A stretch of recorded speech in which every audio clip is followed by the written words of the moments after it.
basically the amount of heat given to a system.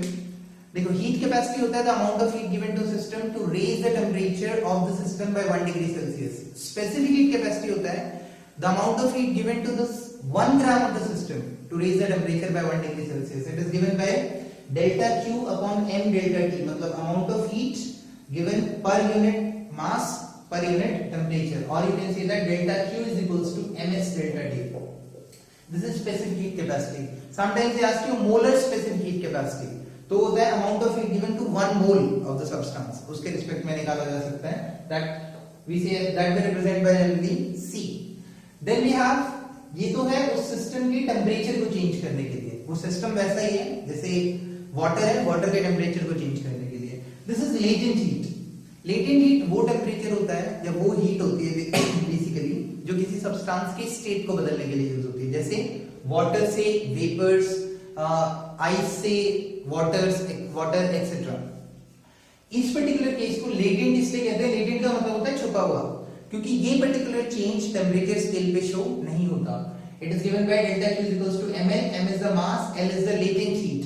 अगर solid से liquid या liquid से सॉलिड बन रहा है तो हम यूज करते हैं LF, latent heat of fusion. और अगर लिक्विड से वेपर या वेपर से लिक्विड बन रहा है तो हम यूज करते हैं LV, latent heat of vaporization. और उसके रिस्पेक्ट में जितना अमाउंट गिवन हो उतने हीट की रिक्वायरमेंट होती है.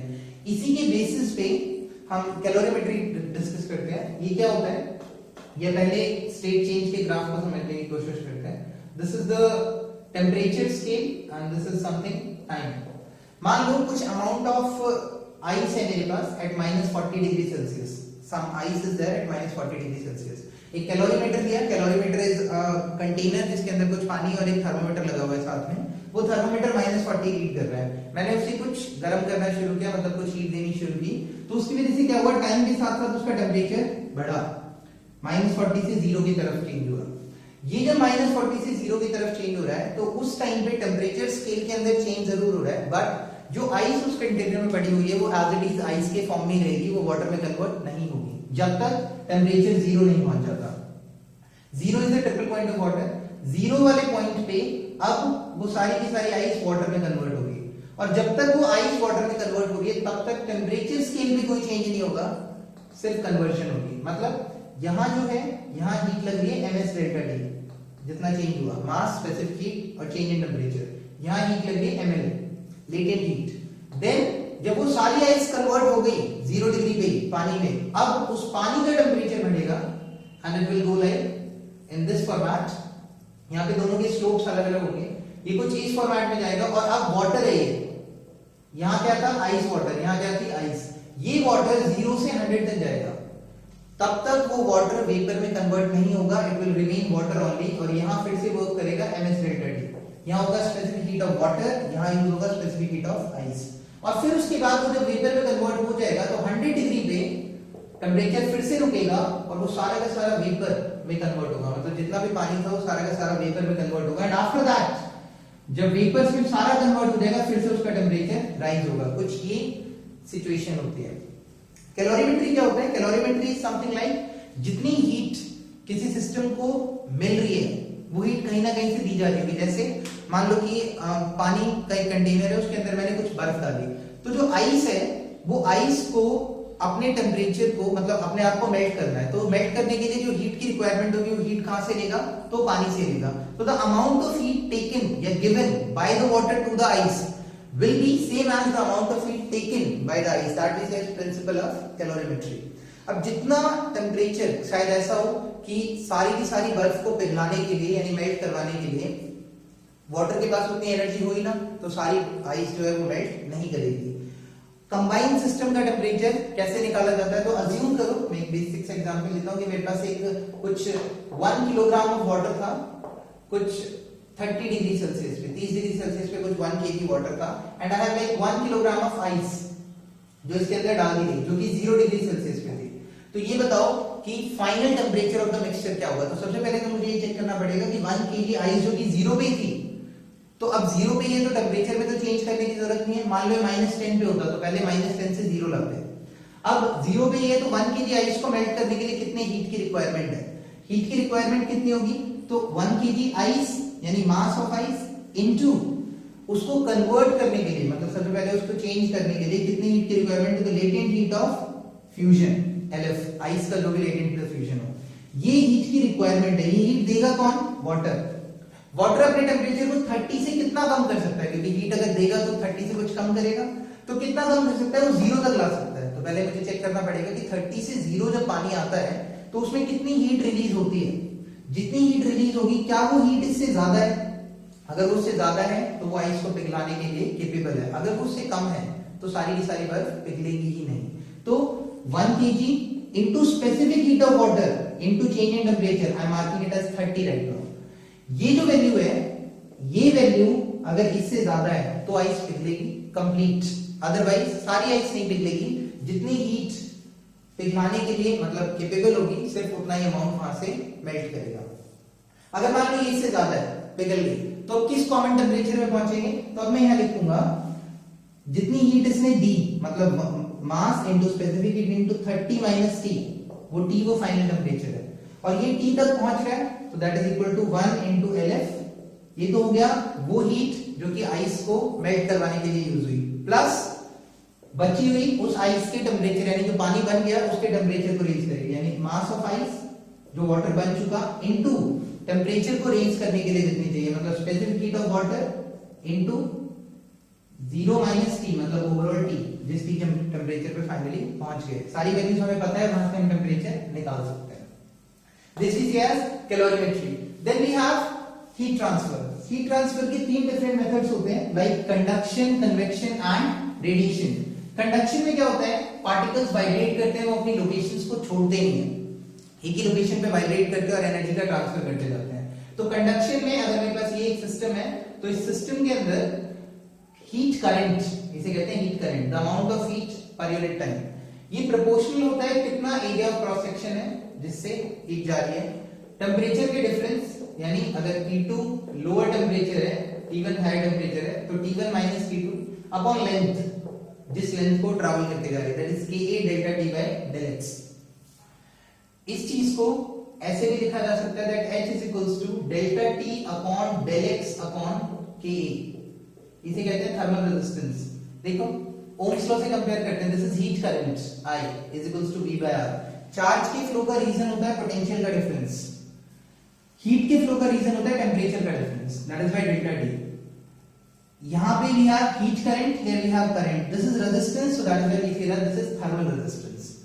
और उसके रिस्पेक्ट में आप ये भी निकाल सकते हो कि अगर मान लो ये मेरे पास एक सिस्टम है, ये एक दूसरा सिस्टम है, इनको 3 रॉड से ऐसे कनेक्टेड है, तो अब मुझे बताना है यहाँ का टेम्परेचर कितना, यहाँ का टेम्परेचर गिवन है, यहाँ का टेम्परेचर गिवन है, यहाँ का टेम्परेचर गिवन है, तो यहाँ का टेम्परेचर को कुछ मान लो Tj, यहां से यहाँ जो है हीट करंट, वही करंट दिस यहां पे जाने वाला करंट प्लस यहां पे जाने वाला करंट इसके करंट के बराबर होगा।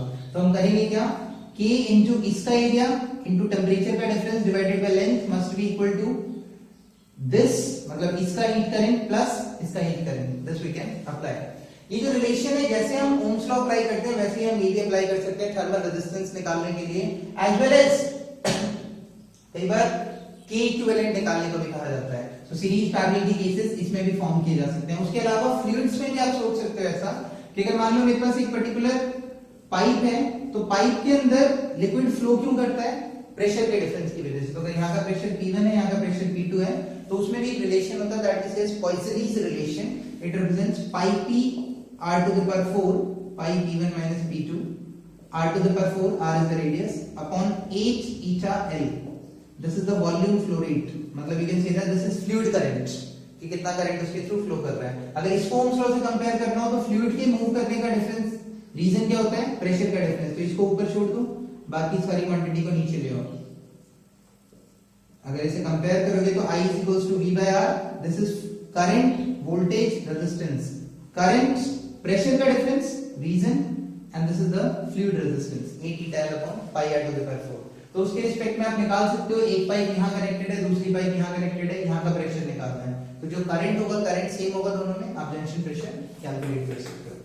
दिस इज समथिंग से एज पॉइसनीज रिजल्ट, या पॉइसनीज रिजल्ट ये इसलिए बताया क्योंकि हीट ट्रांसफर से मिलता जुलता था। कन्वेक्शन, कन्वेक्शन क्या होता है, इसमें एक्चुअल पार्टिकल का ट्रांसफर होता है। जैसे जब आप पानी को उबालते हो तो होता क्या है, सबसे पहले नीचे का लिक्विड बॉईल होता है, फिर वो ऊपर की तरफ ट्रैवल करता है और वो कंप्लीटली ऐसे मूव करता रहता है, फिर ऊपर वाला लिक्विड नीचे आता है। तो मतलब हाँ एक्चुअल मोशन ऑफ पार्टिकल होता है। कंडक्शन में एक्चुअल मोशन नहीं होता, वाइब्रेशन होता है। Then we have radiation. Radiation is the heat transfer in sort of like electromagnetic waves. जैसे कोई भी हॉट ऑब्जेक्ट है उसके पास अगर आप जाते हो तो आपको जो गर्मी फील होती है that is because of electromagnetic waves, infrared होती है नॉर्मली। ब्लैक बॉडी रेडिएशन, इन सब का आपके सिलेबस में मेंशन है, ये सब एनसीईआरटी में नहीं है but in your syllabus it is mention that only the qualitative analysis is required. So black body radiation एक ऐसा सिस्टम जिसपे जितनी हीट मतलब जितनी एनर्जी डाली जाए वो सारी की सारी एनर्जी को अब्सॉर्ब कर ले। मतलब एक ऐसा सिस्टम जिसका absorptive power as well as emissive power मतलब वो वन हो। कहने का मतलब जितनी हीट उसके ऊपर डाली जाए वो सारी की सारी अब्सॉर्ब कर ले, that is yes black body, a perfect black body. So now if we have a perfect black body उस particular case के लिए, तो अगर मान लो we talk about an object, एक ऑब्जेक्ट जो कि हीट रेडिएट कर रहा है, तो जैसे मान लो आयरन है, आयरन पे अगर हीट रेडिएट करना मतलब गर्म करना शुरू करे लोहे को, तो धीरे धीरे उससे हीट रेडिएट होना शुरू हो जाती है, वो अपने कलर्स को चेंज करना शुरू करता है। तो जैसे जैसे कलर चेंज होता है तो कलर के चेंज होने की वजह से जो इंटेंसिटी है डिफरेंट कलर्स की, अगर इंटेंसिटी प्लॉट की जाए डिफरेंट मतलब वेवलेंथ्स की, इंटेंसिटी वर्सेस लैम्डा, मतलब अगर एक हॉट ऑब्जेक्ट है तो उस हॉट ऑब्जेक्ट से कितनी वेवलेंथ्स एमिट हो रही है, तो उससे नंबर ऑफ वेवलेंथ्स एमिट हो रही होती है, लेकिन उसमें से एक पर्टिकुलर वेवलेंथ ऐसी होती है जिसकी इंटेंसिटी मैक्सिमम होती है। The curve goes as somewhat in this manner, कुछ ऐसे जाता है, और ये वो वेवलेंथ है जो कि मैक्सिमम है, लैम्डा है। मतलब ये उससे सबसे ज्यादा रेडिएट हो रही है, बाकी भी रेडिएट हो रही है बट उसका उतना कंट्रीब्यूशन नहीं है। और जैसे जैसे टेम्परेचर को बढ़ाया जाता है तो देखा गया यानी ऑब्जर्व किया गया कि कर्व लेफ्ट शिफ्ट होता चला जाता है। मतलब जो मैक्सिमम इंटेंसिटी है वो मैक्सिमम इंटेंसिटी का मैक्सिमम वेवलेंथ वाली वैल्यू कम होती चली जाती है जैसे जैसे टेम्परेचर को इंक्रीज किया जाता है। क्यों? क्योंकि you can say that Wien's displacement law, it is getting displaced the curve, lambda m into t, मतलब वो मैक्सिमम वेवलेंथ जो उससे रेडिएट हो रहा है वो इनवर्सली प्रोपोर्शनल है टेम्परेचर के। जितनी ज्यादा टेम्परेचर बढ़ेगी, जितनी ज्यादा टेम्परेचर बढ़ाया जाएगा उसके रिस्पेक्ट में वेवलेंथ उतनी कम हो जाएगी। इसीलिए जब आयरन को गर्म किया जाता है तो गर्म करने की वजह से सबसे पहले वो रेड हॉट होता है, वेवलेंथ ज्यादा है, फिर उसके बाद वो ब्लूइश कलर ऑब्टेन करना शुरू कर देता है, कम वेवलेंथ की तरफ जा रहा है क्योंकि रेड से ब्लू की वेवलेंथ कम होती है। Then it appears as complete white. So this is the situation. This is Wien's displacement law और ये होती है वेन्स कांस्टेंट की value for a black body 0.288 centimetre kelvin. Then we have Stefan's law. कोई भी बॉडी कितनी power यानी कितनी energy per unit time radiate करती है, तो the power emitted is given by E sigma AT to the power 4। E is the emissivity, it is the ratio, ये आपको गिवन होगा। परफेक्ट ब्लैक बॉडी के लिए 1 होता है। Sigma Stephen's constant, this is the value. A is the area of the body and T raised to the power 4 the temperature of the particular body. अगर मान लो loss पूछा जाए कि रूम टेम्परेचर इतना है, बाहर का टेम्परेचर इतना है, तो दोनों टेम्परेचर्स को आप माइनस कर सकते हो, मतलब T minus T naught, T to the power 4 minus T naught to the power 4, इससे आपको एनर्जी लॉस मिल जाएगा पर second. Then we have Newton's law of cooling, this is important. It says कि अगर मेरे पास कोई बॉडी है और सराउंडिंग का टेम्परेचर T नॉट है, मान लो बॉडी का टेम्परेचर T है और सराउंडिंग का टेम्परेचर T नॉट है, तो इससे जो हीट रेडिएट हो रही होगी dQ/dt ये प्रोपोर्शनल होती है बॉडी के टेम्परेचर और सराउंडिंग के टेम्परेचर के डिफरेंस के बीच में। मतलब जितना ज्यादा डिफरेंस होगा उतनी जल्दी जल्दी हीट रेडिएट होगी, नेगेटिव साइन क्योंकि रेडिएशन हो रहा है। तो dQ/dt is proportional to T minus T naught. जैसे कई बार क्वेश्चन पूछा जाता है कि मान लो एक ऑब्जेक्ट है, ये ऑब्जेक्ट कुछ 94 डिग्री सेल्सियस से 86 डिग्री सेल्सियस पे चला गया कुछ 8 मिनट में।